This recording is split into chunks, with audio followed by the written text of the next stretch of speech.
cloud. There you go. And I would like to start with some music. I love that. Just put everyone on the same place.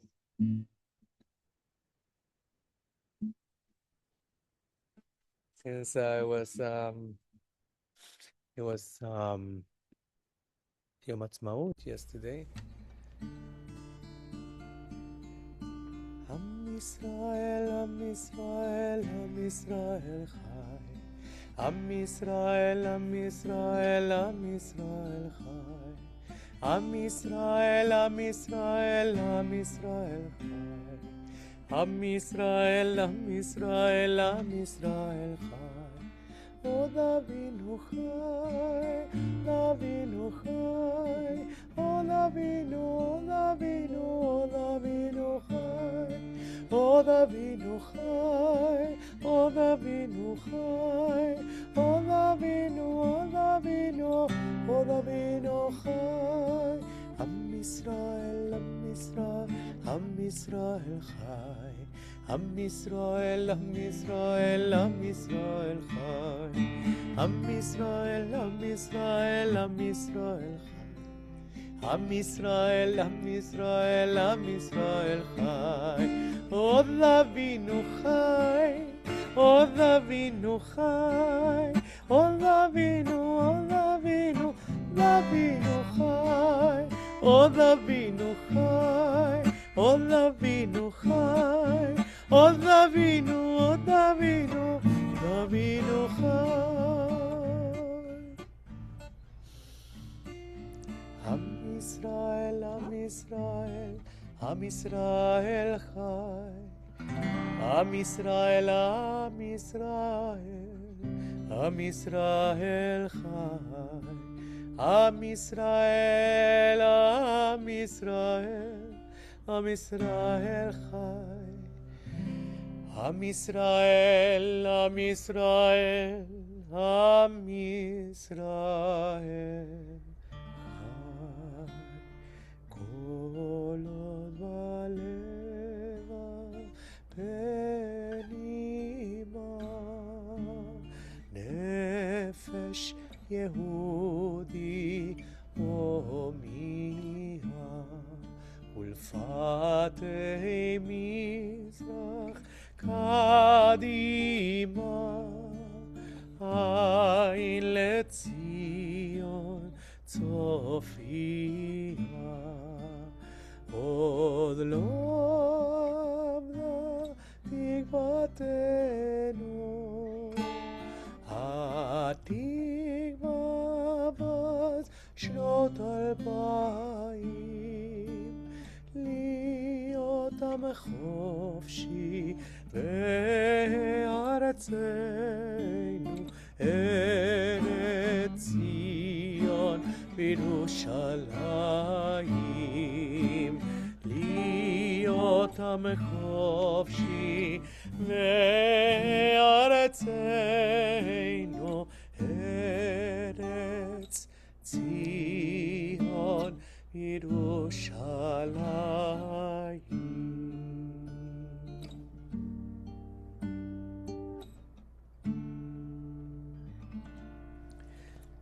So we just said in these words of the national anthem, right, Atikva, it says Liot am chofshi ve'artzeinu. What does it really mean? That to be free people, Liot, to be am chofshi, free people, in our land, in our land. That's what it says. Liot am chofshi ve'artzeinu. Right? The question is, what does it really mean to be free? Okay, so we just have the Independence Day. The idea of this class today is beyond independence, right? Since we are in the season, is to understand in a spiritual way, what is the spiritual blueprint of our nation, of a nation. Yes.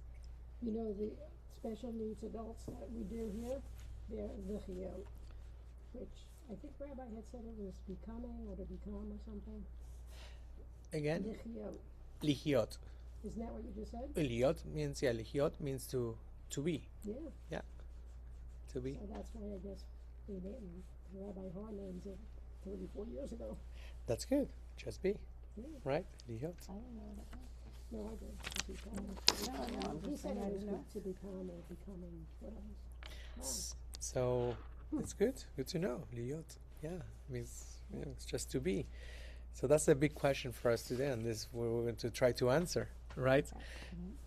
Because we do our our Independence Day. We celebrate with falafel. We we sing songs. We dance Rikudei Yam and Israeli dances and everything. We read the declaration, which is there over there. We make tzedakah. We watch the news. We watch the celebrations in Israel and everything. But the question always here is, what does it really mean? To be free in one way or another. We discussed this a little bit during Pesach, right? We talk about freedom all the time. But now we have a country, we have a nation, we have created a new state of Israel. And so this questions kind of like bounces in my head, saying Liot am chofshi ve'artzeinu, to be a free people in our land. But the modern Hebrew language use the word chofesh to be vacation. So liot am chofshi. That's where the word chofshi means free, right? But chofesh, which comes from the same root of the word, means say are you chofesh? Means you're on vacation, right? It's not the same word that we use in Hebrew to say freedom. Freedom we say cheirut. That's why we call Passover, we call it Zman Cheirutenu, the time of our freedom, right? When we say the prayers every single day in the morning, we say Baruch Atah Adonai, blessed are you, God, that you made me a free person. Ani ben chorin, right? So chorin cheirut, it comes from the same idea. Okay, we sing that. Avadimayinu ainu ata b'nei chorin. That's the word chorin from cheirut, which is a different type of freedom. But here, in the words of the Tikva, they sing Liot am chofshi, to be a free nation or a free people. So it's kind of confusing now, like the chofesh means a vacation, but the question now here is a nation that just a collective vacation, right, from being persecuted? Is that a question for all of us to answer? Is a nation just a collective vacation, right, from being persecuted? Is that what we mean as be free people? With the based on the words of the Tikva. So you're saying that freedom is interpreted as not being persecuted? Some people. But that would never be my definition. Okay. What is the definition of freedom for you? That I can make my own choices. Your own what? You're talking about in the country. You're talking about living in a free country. Okay, it could be a free country, yes. So if it's a free country, it's that everybody can express their opinions and their approval or disapproval of different things. Vote for what we want. Okay. So I would think that's that the majority would, the majority rules type of thing. That's what I would think of the country. I wouldn't put it that I'm not going to be persecuted because, we weren't raised like that. So I don't think about persecution. So in a way, no, I understand. Yeah. I mean, in a way, we have now our nation, right? We have our state that hasn't had probably one day free, probably in 78 years. So that's also is a question that is raised here, right? I mean, is that a free nation? Are we free as a nation, even if we have our own land back to us? I used to think we were free. No, I understand, but let's think together. That's why, I'm raising these questions because, this class is to deepen a little more than just the celebration, right? That's why it's called Beyond Independence. Okay, we do have independence, right? Yes, we do have our country. There was a plan of partition. Yes, okay, most of the countries voted yes, some better, some, the Arab countries did not. We got our state. This is a declaration. 78 years. The question, do you think that we still feel that we have a free country? You're talking about Israel now. I'm talking about Israel. Yeah. No. They're not free from persecution. Okay. I would use it in terms of Israel. Yeah, I'm not talking about United States. Oh, that's what No, I'm talking about no. This is all about Israel today. I probably should have said. That's why I started with the Tikva. I finished about the Wednesday. Yeah. Because the desire, I mean, the tikva means the hope, right? That's the national anthem we sing. And say, Kol od valeva benima nefesh Yehudi omi. Right? It talks about the Jewish soul. But then this part of the song, which for me becomes problematic, when we start singing, we're still yearning, even if we don't live in Israel, us, right? We say, Liot am chofshi b'artzeinu. That's our dream, to be a free people in our land. And that's why I'm raising the question, are we free? As Jewish people, are we free? You know, we believe that actually Israel is ours, right? Too, because if you tomorrow you go back to Israel, you know, you want to make aliyah, and they will give you citizenship.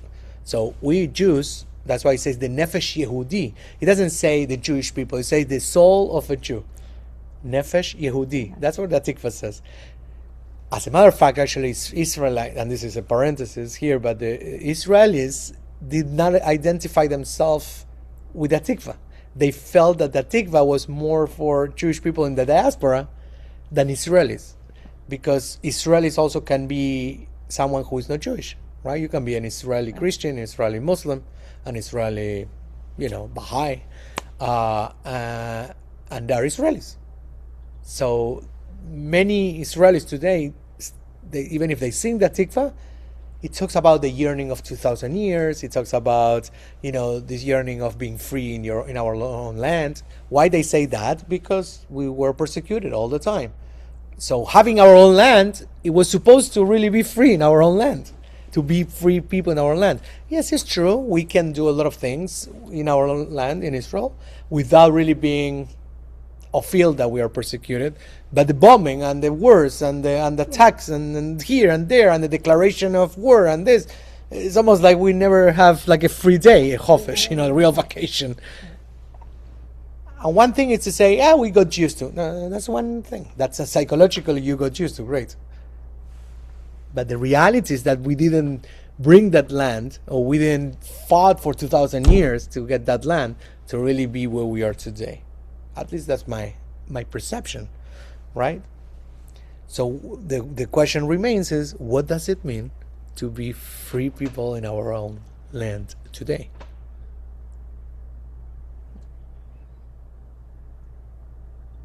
Leslie. Hi. I don't feel like we're truly free either in Israel or here to express without the fear of some sort of retaliation, whether it's on the college campus where there's anti-Semitism, or, swastikas ending up on the stop sign at the end of my street in Weston, or having friends there like Lee, who you've met in and out of bomb shelters when she was visiting her husband's family for his birthday.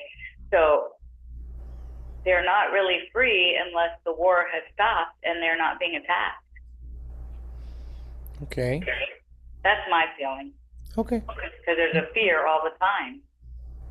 Yeah, of course. So let's study a little bit, because always when we have this question, we need to go back to people who already thought about things, who had, and some are like a little older, meaning like they are from a few hundred years older. Some people actually are like from the last 100 years, and they have some things to say. So let's go into our handouts. Let me just share with you.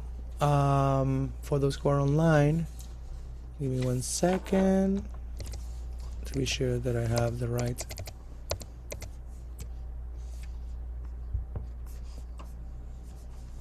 Okay, here it is. Let me share the screen. Okay, so the first, who would like to read the first when it says the concept of framework? This is writings from the Maharal of Prague. This is many hundred years ago. Okay. I'll read. Okay, please. The definition of freedom. The conceptual framework, the journey from physical sovereignty to spiritual destiny. The definition of freedom, the Maharal of Prague. Freedom is not simply the absence of a master. A person can be a king and still be a slave to his desires or his fears. True freedom is defined as an entity that exists for its own sake, moved by its own internal essence, and not acting as a reaction to others. A nation is only free when its actions are dictated by its own inner soul blueprint, not by what the world expects of it. Any thoughts?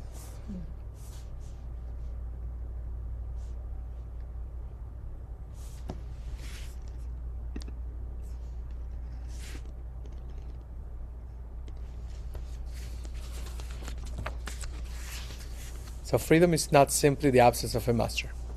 Are we kind of in agreement there? Yeah. Yes. Okay, good. A person can be a king and still be a slave to his desires of his fears. I mean, this Maharal is going a little deeper into more spirituality, of course, right? He wants to start defining what really is for a person, for an individual, because at the end of the day, we are a collective. A nation is a collective of individuals. So if the individuals don't feel they have freedom, it's very difficult also to have freedom as a nation. So you can be a king, but still be a slave of your desires and his fears. And most of the kings, actually, when we read history, they were totally not free at all, even if they were the sovereign and they were like the kings. They're probably the ones that had more troubles in their hearts and their souls, than anyone else. True freedom is defined as an entity that exists for its own sake, moved by its own internal essence, and not acting as a reaction to others. Is that kind of clear? Mm-hmm. Do you agree with that or not? Yes. Okay. Now he goes into individual to collective. A nation is only free when its actions are dictated by its own inner soul blueprint, not by what the world expects of it. Why do you think he says this? That would be an ideal, to be able to do what you do because you want to do it, and not be, how kids are always doing what their parents expect of them, so they're probably not feeling quite free. So maybe what this is saying is that you are only free when you react to your own inner soul. But sometimes that could be interpreted as being selfish. Right. That's exactly what I was going to say. If you only do what makes you feel good without consideration of others, I think you could still be free. But maybe according to this interpretation of it, they're saying only when it's only your own inner soul blueprint. Okay. I And don't also, agree with that. you don't? You do or you don't? You I- don't have to agree. That's why. I think that's selfish if that's the only I agree. guiding. Well, if that's the only talking guide. about a nation, not individuals. It's made up of I understand. individuals. So I think that's I get it. the to me the essence is not by what the world expects of it. I don't think we live in a vacuum. I think we live in the world, and I think that a nation has to care what other nations are doing. That's how I feel. Okay. Yeah. No. That's why we all have different, But here is something you didn't mention about, because he's talking about now a nation and he's talking about inner soul blueprint. So in other words, this rabbi, the Maharal, from Prague, he's saying that a nation, that we not only just humans and individuals have souls, but he's saying the nation also has a soul. The Arizal, who lived in the Middle Ages in Sfat, he will come and say actually that anything in this world that is created by God has a soul. Even the trees and the plants, even the objects that are made out of, the nature and the animals, and everything will have a soul. And people also has a soul. And they will come and explain also that what's going on in any nation or any government or in any leadership as a nation, it would be a mirror or representation of the souls or the inner soul's blueprint, as he using his words, of the individuals towards their own nation. So in other words, if a lot of people complain about your president, right? I'm not going to talk about this country, so I can take it away. We can talk freely, about other nations.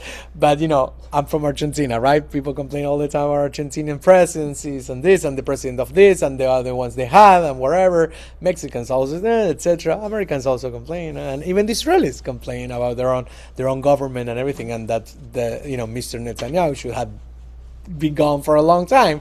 Like, looks almost like a dictatorship for some people because it has been there for 16 years.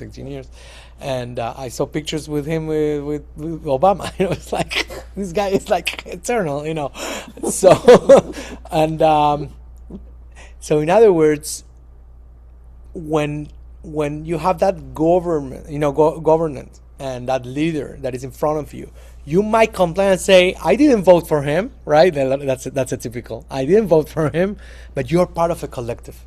You're part of a soul blueprint of your collectiveness or your collective as individuals. So in other words, that person represents or mirrors the needs of or the level of consciousness where your nation is. Your collective as individuals, your people, the inhabitants of that place.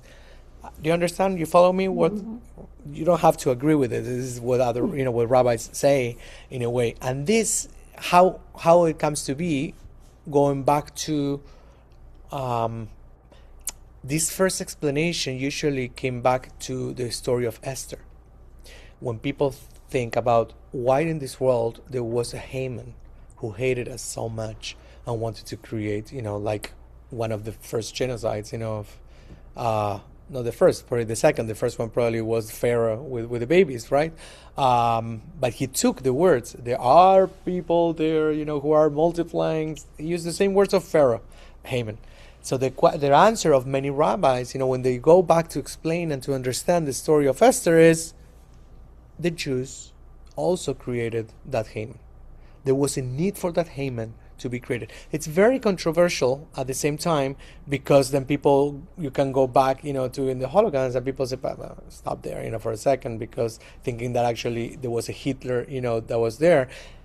And that's why a lot of rabbis stopped talking so much about that. They talk underground, about that. They're still talking, because when they talk about spirituality, it's very difficult to really have that conversation when your mind is in a very in the surface of things. When you talk about spirituality, people go beyond what would have been a cause of something. I don't think everything has to have an explanation. I don't think we need to be able to explain everything. I know that many rabbis want to explain everything. Sometimes they go into spirituality to try to explain. I don't know. When we die again, we'll probably, have an explanation over there.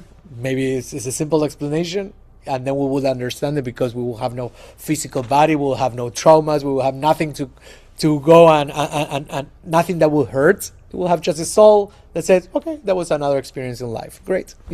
What is next? Right? What's my next expedition? So, but today it hurts to hear sometimes, that type of conversation. But have in mind anyway that there's still a concept in Judaism and many other actually spiritual disciplines that what you have in front of you as a leader is a representation of the level of consciousness of the people who live in that country. Okay? So, now the question is, a nation is only free when its actions are dictated by its inner soul blueprint. Maybe looks like selfish. Maybe it is the right thing to do, but how you actually get together as a collective. So that's why a lot of people say, I cannot really talk about nation or collectiveness until I talk about individuals. So we'll have to go and do a measurement, where the individual level of consciousness and level of spirituality is in each individual who lives in Israel, to know why actually Netanyahu is still there, if it's something that you might like or not. Some people might love him, some people might not, right? But there's still division in Israel. We know that. There are people who are all about hatred. There are people who are all about fighting. They're still fighting within each other. We know that in religiously, we know it. I mean, it was the Iran's war started, and they have nothing to do, the Orthodox people, to declare actually the Kotel, the Western Wall, can be used only just for Orthodox people. I mean, like, we were just attacked by Iran and Hezbollah and Hamas still there, and you're fighting with your brothers and sisters with something so controversial that is going to have a fight. I mean, it's going to have a pushback. Who is going to say, yes, no problem, Western Wall is just for you guys? Really? It's a historical thing. It's not even a religious thing. And also, there was not even divisions in the Western Wall until 100 years ago. Have you seen pictures? Have you ever seen pictures of the Western Wall, of the Kotel, like in 1900s, the beginning of the 1900s? There was no separation. There were women and men together. Let me show you. I didn't know that. Oh my God, yes, that's a problem. The problem is a lot of people think about, and I have nothing to, against Orthodox or anything, when they are like flexible and we have dialogue. When you can have dialogue, I don't appreciate anything. Let me show you the Kotel. Yeah, even the Orthodox, wear black and dressed like Orthodox, no more than 250 or 300 years ago. Remember how the high priests used to wear? It's written in the Torah. When you watch movies, about the biblical histories, not even King David wore like black, right? So that black coat, and black hat is very new. It comes with the Hasidic movement. Even Orthodoxy didn't exist until the liberals, or until people decided to make more liberal decisions. So they created the reforms. They reformed like anyone, like Lutherans reformed the Catholic Church, and Anglicans and Calvin, all in the church too. In the Judaism, they reformed the people who wanted to get away from the real tradition, and they wanted to reform the real tradition. They became reforms. Then there were people who say no, not to the reform. They created conservative or something similar in the middle. And that's when actually all the different people from the different parts of Europe decided to unite themselves to make themselves the Orthodox Union. And that's when they called themselves Orthodox. There was When did that come about? That was in 1800s. I just thought that everybody was always Orthodox. No. Well, I mean, they were traditionalists, but even the Hasidic of the time, like to Hasidics, maybe a lot of people know just Chabad, right? But there were like 350 denominations. So even that, the Hasidim themselves, they were not being appreciated even in the times of traditional Judaism, because they came with new ideas.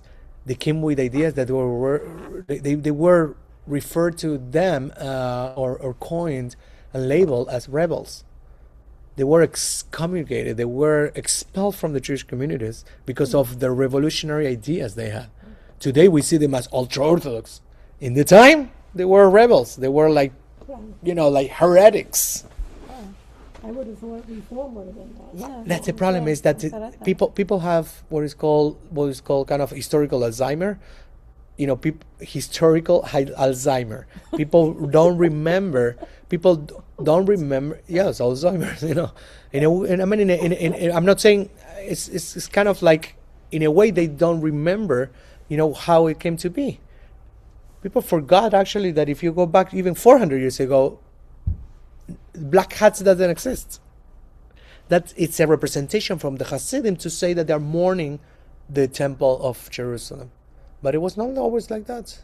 Not at all. It's very new. Like a lot of people say traditional music, and like the Pesach songs, sing the traditional melody. That traditional melody has 50 years old. But it's traditional, right? Ma nishtana halayla, that's 80 years old. Well, that's what we all grew. That's what we grew up with. I know, because most of us are not, yet 80. But talk to someone, who might be 100. And they were little. They will remember. They might actually, but they will say actually they didn't come up with that melody. They would probably sing something like Ma nishtana layla ze mikol halaylo shebechol halaylo manu ochlim chametz umatzah, etc. Right? So there's a lot of things that happens. So, but let me show you the Kotel. 1900s. While you're looking up the Kotel, Rabbi, I was why did they decide to divide the women, just like they decided to wear black for mourning? What was the reasoning to divide the women from the men? What do you think? It's because it's part of the Orthodoxy. But I want to show you. Let me show you also. But I worked with somebody in cardiac rehab, and he freaked out that I wanted to touch him to do his blood pressure. Again. It's ridiculous. Look at this picture. Yeah. There's no separation. It's only one wall, and you see the women there. Yeah. They're praying there with the men. They're together, and these are very traditional people. I never knew that. Did you? Because the people who lived in Israel in 1900, they were very traditional Orthodox Jews.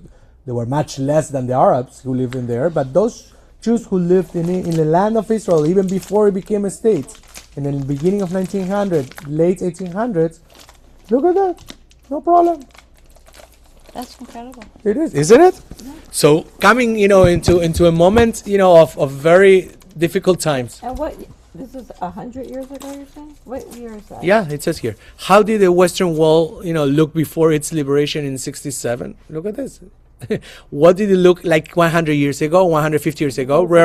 And here it says, rare photographs from the National Library of Israel's collection show a different Western Wall than the one we know today.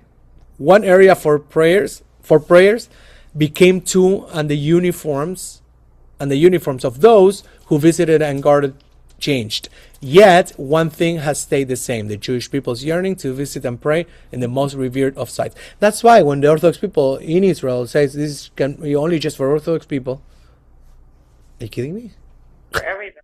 Are you kidding me? And the problem is that because there are so many in the Knesset, right? There are so many Orthodox today. Okay. There are a lot of big majorities, in the Knesset, which is the Senate of Israel, right? And the government, sometimes they can pass these laws because they are majority. They have more representation, in the Knesset. So it's crazy. I cannot even imagine. Actually, there are more here, more photographs, which is crazy. Look at this. This is another one, right? Actually, there's a lot. I can send you actually this on the group. But you can see the women and men were praying together. There was no difference. And see how much actually this problem has created, right? I mean, it's not that already tells me we are not even a free nation. That already tells me we are not free. I cannot even be free. If I live in Israel, then I have to be mandated, by this orthodoxy, whatever, right? I cannot get married if it's not in an Orthodox way. So even liberal Jews are not seen, in Israel. So as a liberal Jew, I don't feel comfortable sometimes, in Israel. I cannot get married, even with a Jewish person if it's not by a rabbi who is Orthodox, and not every Orthodox. It has to be from a certain line and a certain certification, right? So it's that's why I bring this, as a question, right? So going back to where we were, I want that for us to read the. Trying to find here. Not this one. Sorry, trying to make the share. Let's read together now the second reading, which is the one from Rav Kook. Everyone knows who Rav Kook was? Nope. No. So Rav Kook was the first chief rabbi of Israel. I would say Palestine because that's how it was called before, because it was in the 1930s. So there was no new state of Israel, and there was no a land called Israel at that moment for us Jews. Yes, but since at that moment was still called Palestina or Palestine, which was coined by the Romans to really offend the Jewish people. They want to do it like that, really, you want that, you want war, I'm going to change, because we govern here, because we lead this place, we have the power, I'm going to change the name to something you're not going to like, right? But there is no still even Palestinian coins, there is no Palestinian, do you know any, what is the name of the Palestinian shekel, right? There's no. It doesn't exist. There was never a country. It was, right? Mm-hmm. So, So let's see actually what Rav Kook says, because he was a rabbi, a chief rabbi in a very interesting time, because he was placed there not by the Jewish people, he was placed there by the British. Great Britain was governing, right? Was in charge of the land at that moment. So he was appointed by the British, not by the Jewish people per se, to represent the Jewish people who lived in that time, in the 30s. Okay? And Rav Kook was a very, very, very interesting, not only rabbi, but also personality. He was very, very orthodox, was very, very, very beyond mystic. He was very much a Kabbalist. He has such a connection, but he also was known to be someone who practiced radical love. It didn't matter if you didn't think like me. He will love you just because you were a creation of God. And he practiced that, and all his writings and all the testimonies and all the writings about him can testify that he was really a radical lovist, right? In a good way. He will come to people who protest against him on Yom Kippur and eating instead of fasting on Yom Kippur in a kibbutz. He will go there. He will not judge. Wow. He will bless them all, and he will love them equally. He's one of my role models in life. If I can be like Rav Kook one day, I can die. I can die. If I can radically, because he says, how can not I love this person and this person and this, if it's God's creation? If I say I love God, then I need to love you too. I need to love anything that God created. If I hate my brothers or sisters or any of them, if I hate I don't like this dog or that horse or that tree, then I don't love God. That was his radical lovicism. I sort of like that. No, it's beautiful, but very difficult to achieve. But apparently he achieved it. He was a master of it. Not only he wrote about it, people say this about him. Even those people from the kibbutz, will say when Rav Kook came and visited us. I mean, there were testimonies, the writings about it. So I think it's wow. So Rav Kook says the land as an essential vitality. So he wrote about love a lot. He wrote about the land of Israel also. He wrote about prayers and a lot of things. And he will write this in transition, like in a trance in a way. He will come like at midnight and connect with God, and he had like different feathers, because it was the time of feathers, right? There was not like computers or even pens or pencils. And he will have many, set like one, in a row, because he will start like writing like a connection, and then he will fall asleep. His disciples will come, collect all his papers and all the writings, and then eventually they publish it, but just like 15 years ago. And they're called the Diaries of Rav Kook. He never intended for publishing. That was his disciples. Okay? There is a yeshiva, a very famous yeshiva called Rav Kook Yeshiva. Let people go there and they study his, his firm love. The land of Israel is not something apart from the soul of the Jewish people. That's the first thing he says. Okay, remember that's why I introduced you to Rav Kook, so you understand where he comes from. Okay, he speaks this language. It is not merely a national possession, serving as a means of unifying our people and subsidizing its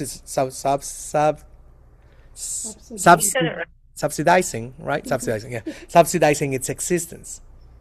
Eretz Israel, the land of Israel, Eretz Israel, is an essential unit bound by the bond of life to the people, and it is combined with the inner essence of our existence. So in other words, also he's using words, that when he says bind by the bond of life, usually that's what we say when someone, when we go to a funeral, we always make that wish or that desire of expression, where we say, may you be bound life in the bond of life, right? Bound with like that comes from the Torah, when Jacob goes back to be bound with his people. And so what is your interpretation of this paragraph? What do you understand by this paragraph by Rav Kook?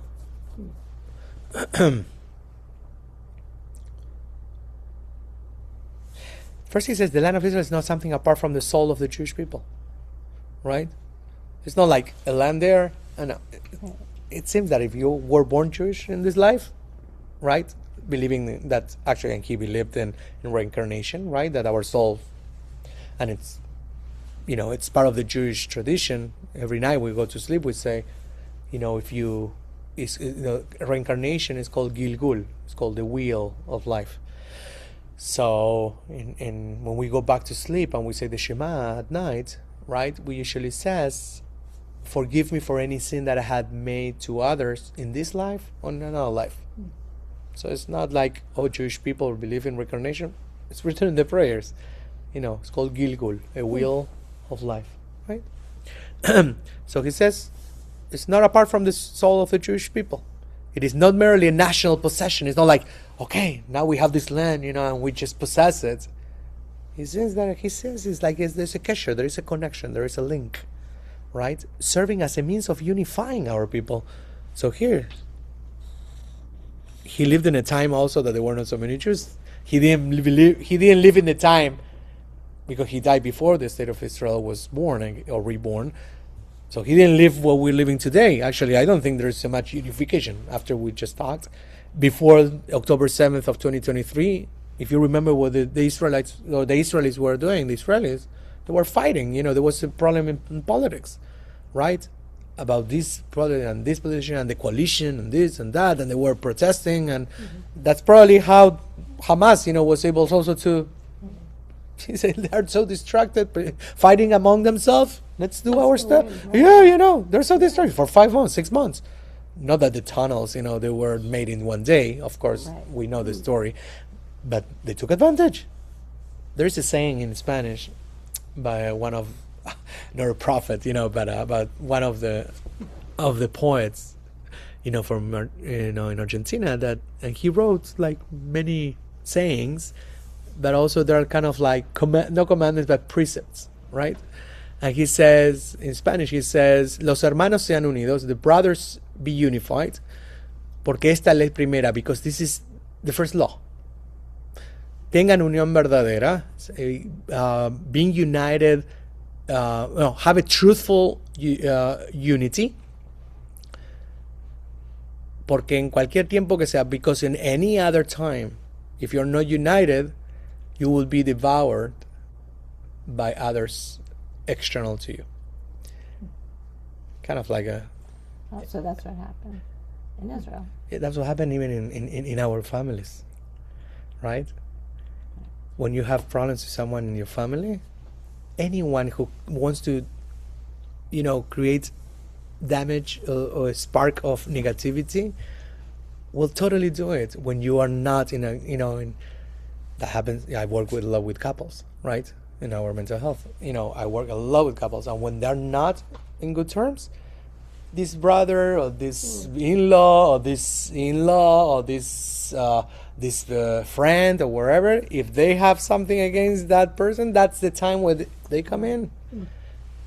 It's your own enemy to be disunified. So it's very important, and the Jewish people had always been.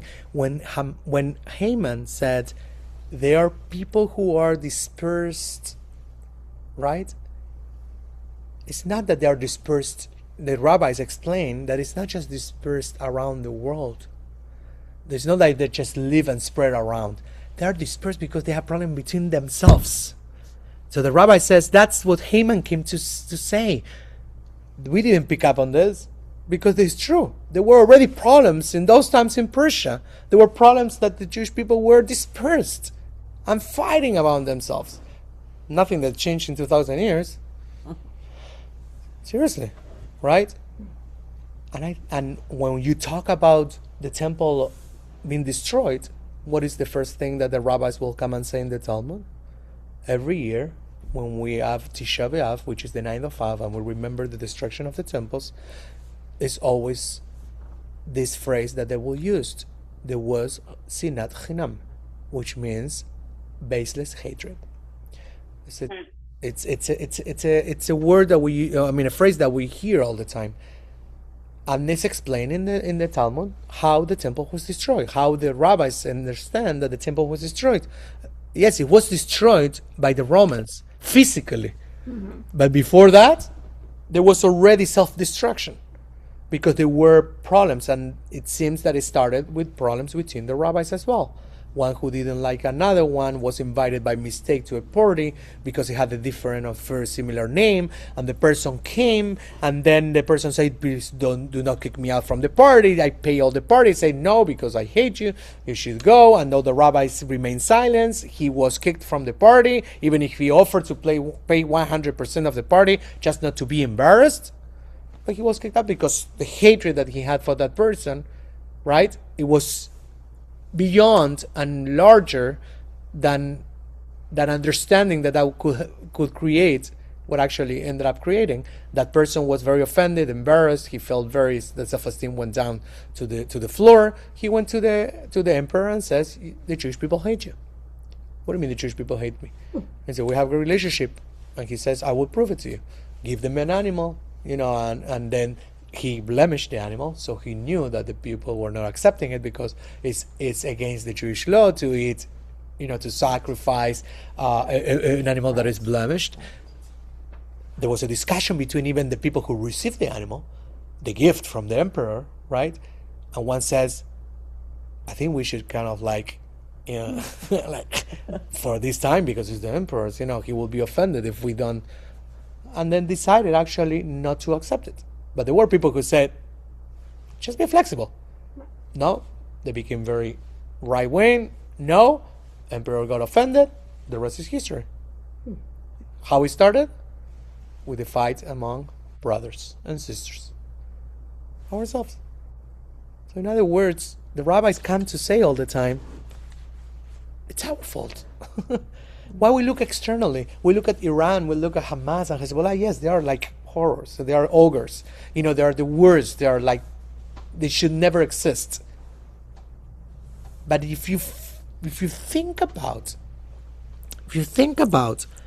how I hate this phrase because I hear it all the time. Yes, but you don't mess with the Jewish people. Every time you attack us, we unite ourselves. And you need to be attacked to be united? Do we need to be attacked? Can we do it differently? I don't like this way, can we do it differently? Another formula, give me another equation. I don't like that one. I don't feel proud, of like, yes, every time you attack me, now, we are united. We don't think about Orthodox and Reforms. We are all Jewish. Can we do it differently? It's almost like, yes, right? It's almost like Tevye, saying, "Fill on the roof." Like, I know we are the chosen people, but can you choose someone else? Like for 1 second, for 1 day. Really, it's kind of like, can we, as Jewish people, choose differently?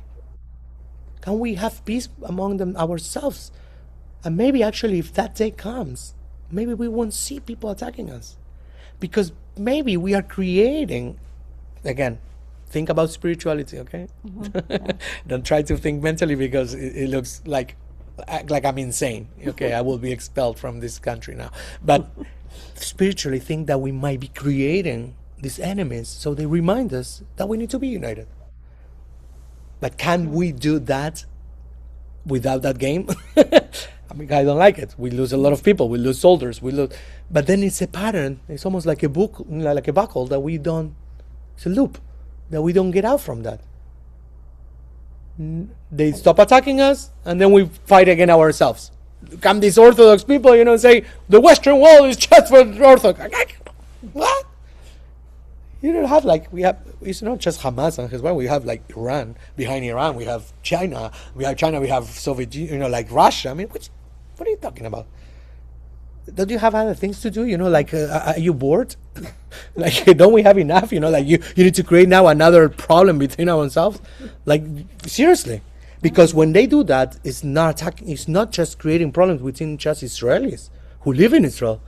When you say, that the Western Wall is just going to be, just for Orthodox people, you're talking to me. You're talking to you, and to you. You're talking about to the diaspora, the entire diaspora.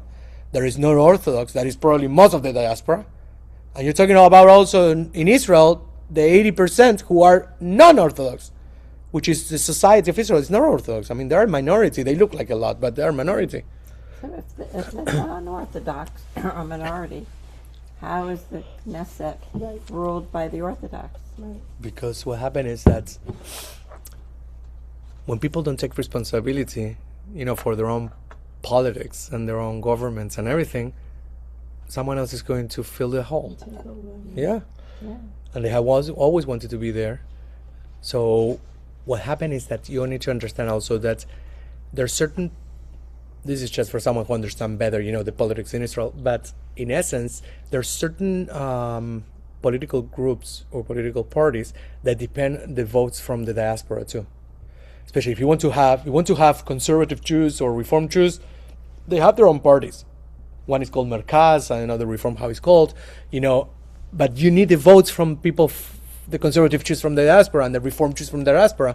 But because we are not so connected to the politics in Israel, I mean, we understand, we hear things, but when it comes to vote, a lot of people, and you can vote online, pay $20 or even be $10 free almost, but a lot of people don't vote.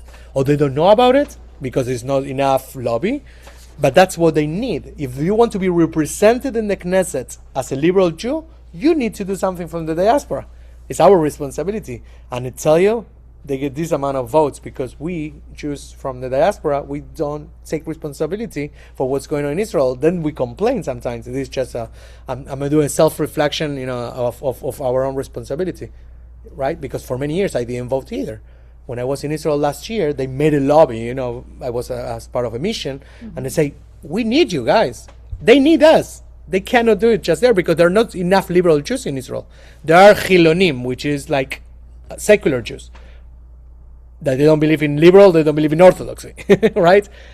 So most of the Reform and the conservative Jews or liberal Jews around the world are outside of Israel. Where does Reconstruction fit into all that? Yeah, of course. Well, it's the same thing, As long as you have, some Reconstruction, it was a liberal way Right. from conservative originally. It's a different thought, right? But originally it started with Rabbi Kaplan, who was a conservative rabbi, in a seminary in But in New York. most of these discussions, you don't talk. There are no most reconstructionists in Israel, so they don't have like their own party. So if you are a reconstructionist Jew or a renewal Jew or whatever Jew, you want to go with the conservative or the Reform. You want to have some liberal voices there. But if they don't have they're Orthodox, they have the votes in Israel, they have the votes of New York and any other place that they have Orthodox Jews. In New York, they have only 3 Are million. you saying we can vote Yeah. in Israel? You don't vote in Israel. You vote so the more votes that these parties have from outside, there is more voices that they can say we have one person or two people in the Knesset. Some voices there. The problem is not having any liberal voice there. It's a big problem. So then the Orthodox become, because they know how to organize themselves. They know because they have their interests. For us, it's sometimes it's the same thing to say, it's Israel. When you want to go to Israel, you go to Israel. You don't think about synagogue. You don't think about being represented because you think as an American. I think as an American, Argentinian, wherever. So we are not so much educated. People don't educate us. I don't think our rabbis, we as rabbis, we educate our congregation so much in it. Because the truth is that if we really get to understand better how we can even help the parties, the liberal parties, into the Knesset, probably a lot of people would do it. They would, of course. Yeah, that's what I say. I say this is a self-reflection and a kind of like, because we need to do a better job. When they told us last year when I was there in Israel, I raised my hand and say, guys, you don't do a good job. Because you're telling this to us. I understand we are leaders because we are rabbis and cantors and everything, but the truth is that how much lobby you're doing, right? And even in Latin America, that is very Zionist. They know a lot about Israel. They care about Israel a lot. Even in this way. Argentina has kind of voting. Chile maybe has some voting. Maybe Mexico, but the rest, it's not like. You see, like I would say, like you're asking for something that you need to give us more. You need to educate us more. You need to make us understand more what it means for us to vote. Because, Yeah, Rabbi, I have a question. yes. Because you're saying that as Americans, we can vote as Jews for more liberal. Yeah. How do you Yes. do that? I've never heard of this until tonight. I know, that's what that's what I say, and it was never well explained or anything. So it's interesting. I will look for some links, for you to see and educate yourself more. But it's very, very interesting. And then I had another question with Rav. I Cook. can't think of it. Cook. Cook, you think about kitchen, and chef, cook, right? Cook. Gotcha. So Rav Cook, which I love that there was a rabbi who was ahead of his time and very much into Kabbalah and the spiritual, and that, to believe, and I do believe this, that God is love and we are all, from God, so there should be love. But I personally fall short. It's hard for me to love Hitler. It's hard for me to love, that type of evil. And listen, the man was not born as an infant as a bad person. Somehow that happened, and whatever conditioning caused that, whatever ego, easing God out is what I call ego, that got him to be who he was. It's hard to love when, you think of the massacres on October 7th, what they did, but these people weren't born evil. They were born out of love, most of them, I would think, and conditioned. So I would love to get to that place where Rav Cook is, but I don't think I'm there. So. Oh no, believe me, it's very difficult. It's very difficult. It's very difficult, I don't think any of us, who are sitting here in this table, who will listen to this later on, will say that, even with a radical love, that we could love Hitler. No, or any other, specimen, but no, of course not. It's not easy. It's not easy. Not easy at all, and also especially, you see, when I talk about Haman, it doesn't hurt so much when I talk about Hitler because we are part of this history, right? We are part of this background. In 400 years, so 1,000 years from now, when Jewish people talk about Hitler, it's going to sound so different. Right. For us, it touches home, right? So it's very difficult. But we talk about Haman, Pharaoh, they probably were literally, as or worse, even the Inquisition. We think about the Inquisitors and everything, what the Spaniards did, or even the Crusades.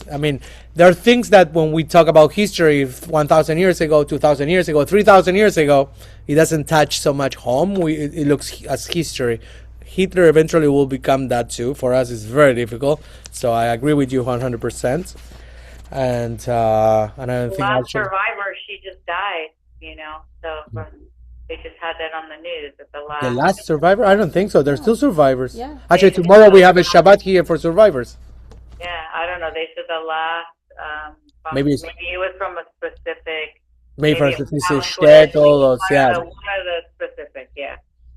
Thank God we still have some survivors. But it's true that they're eventually they're departing. Little by little.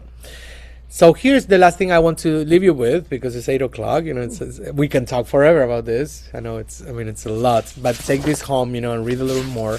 But it's just what it says after that, after Rav Cook, which is the responsibility of light, right? And this comes from a prophecy from Isaiah that says, "I, the Lord, have called you in righteousness." This is Isaiah saying, "And I will make your covenant for the people, for a light unto the nations," right? Or lagoim. Sometimes we have it even as part of, on the, above the ark of the holy ark, the Arna Kodesh. Or lagoim. A lot of people hear that. Or lagoim, light into the nations. We are light into the nations. So the commentary that the Sfat Emet says, who is a commentarist, it says, why a light?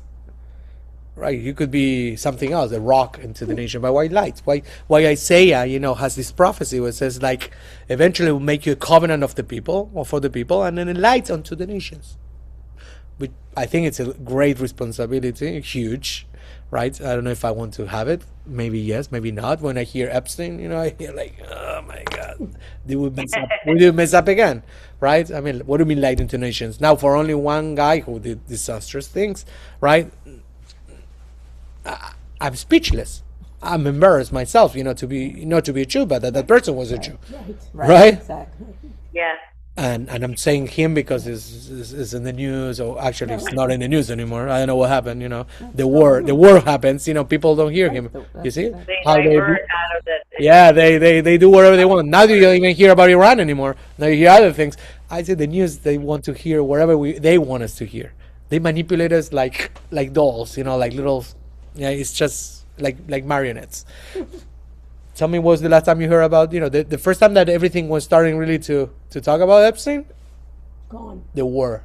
I Iran. just read an article today, actually. No, There was something with that Epstein. but it's not it's not in your face anymore. No, not as much. It was in every news Yeah. No. for a few weeks.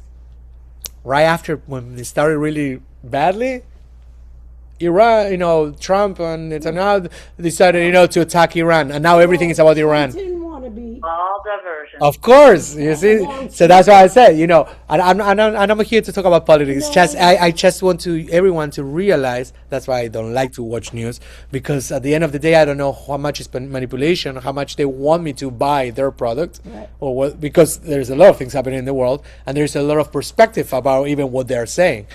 But all the news, and now Iran is like in a ceasefire, and now it's something else. Well, that changes. I know, but it's incredible, right? There's nothing really. Nobody talks about what happened in Sudan and what happened in Nigeria and what Right. literally Right. and the war in Russia and Ukraine. Nobody talks about it anymore, but it's still there. That's true. See what I mean? It's true. Still there. So, so the commentary here says, why a light? Because a light does not exist for itself. Its entire essence is to illuminate its surroundings. If a light only shines for itself, it is extinguished. That's interesting. Yeah. That is. And it's something, we need to think about, right? Are we, and that's a big question for everyone, and for you to respond, talk to your pillows, Pillows. to your pillows, talk to your pillows at night. In Argentina, we have a saying that people say, so they offer you a contract or they offer you an idea and say, what do you think about it? Well, let me consult with my pillow. That means actually, because there's a phrase in Spanish, we say, let me consult with the pillow. Right? It's almost saying, other people will say, let me consult with my spouse, right? If you have a partner. But it's kind of, let me consult with my pillow. Like, let me, give me the night so I can think about it, right? I will consult with my pillow. It's an interesting phrase, they use. Yeah. I like That's it. what I tell Mark now when he asks me something. I'm going to have a discussion with my pillow. If you think about it, after talking about wars and other things, you think about Napoleon and everything, think about the spouses, even Hitler, when you think about actually the partners they have, most of the time, I think that there are articles about this, historical, scholarly written articles about how the spouses or the wives, of these emperors and these, commandments and the commanders and everything, the decisions were really made by their spouses. Yeah. I agree.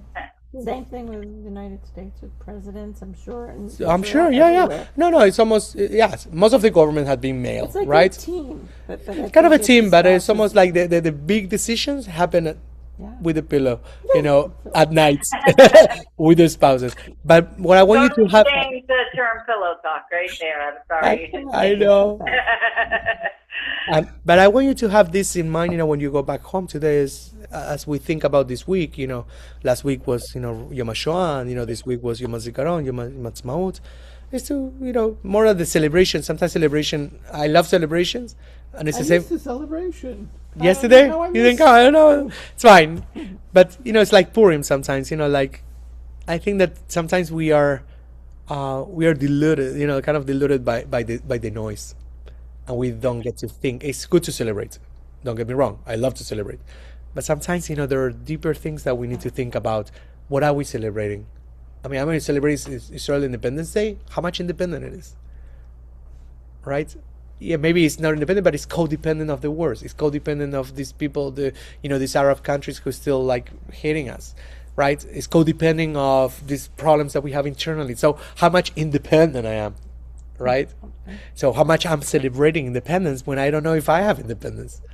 So that's why I do these classes, because it's kind of like the double advocate, like but how much are we enlightening to the nations?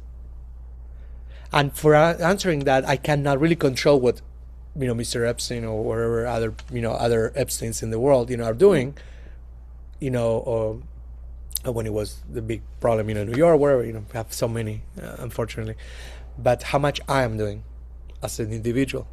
Remember, the first thing, we start as an individual soul that come and bring something into the collective. What is your offering? What is your offering? What is your offering? What is your job? What is your soul bringing into this table? What are you doing to be a light unto the nation? Each of us, not you. I include myself. So that's, I think, because we cannot control what other people do. And then you have the guy from California and Texas that came out with these women are saying that. This is disgusting. It is disgusting. But I cannot control them. So I need to know what from my light, right? It says white light, because a light does not exist for itself. Its entire essence is to illuminate its surrounding. So what is you doing with your light, right? This little light of mine, I'm gonna let it shine, right? That's the song. It's all about that. What are you going to do with your soul, with your illumination? What are you going to do with this, like spotlight that brings from you, What are you doing about yourself to show that light? Because sometimes we want to be able to be a light unto the nations, but we are so much. We have a big. We have a big problem because we don't even know who we are, right? We don't even know what our essence is, because we have been like programmed by society, our parents, wherever. We don't know even what we came to be illuminating here. So it's so important, to work on ourselves, to think, okay, what's my light? Who am I? Right? After I know that, then I can go and illuminate others. Right? Their path, their ways. I can help others. The same as when we have for the ships. What do you call the big light? The beacon. Lighthouse. The lighthouse. Oh, So we are like a lighthouse. But first, and God is like a lighthouse. Right? Illuminates always our path. But we need to understand also where is our lighthouse, or is deemed. Right? So to be a light unto the nation, I think we are very far away from that. Yes, that's why it's a prophecy, because it's not here yet. But I still believe that we can. Right? We did receive the Torah for a reason. With the Torah carries a great responsibility. We are going to celebrate Shavuot, the receiving of the Torah. But it's so important to make this work. So important to understand that we are still far away from there. There's a prophecy, so hopefully one day we can fulfill it. But it depends on each of us to really do the work. So, with that being said, thank you everyone for coming today. Thank you. thank you very much. Thank you. You gave us a lot to think about. Woo! Food for thought. That's all idea. That's a dessert, That's the dessert of the dinner. Leslie, thank you so much for being today here. Thank you. Bye-bye, and Shabbat Shalom for tomorrow.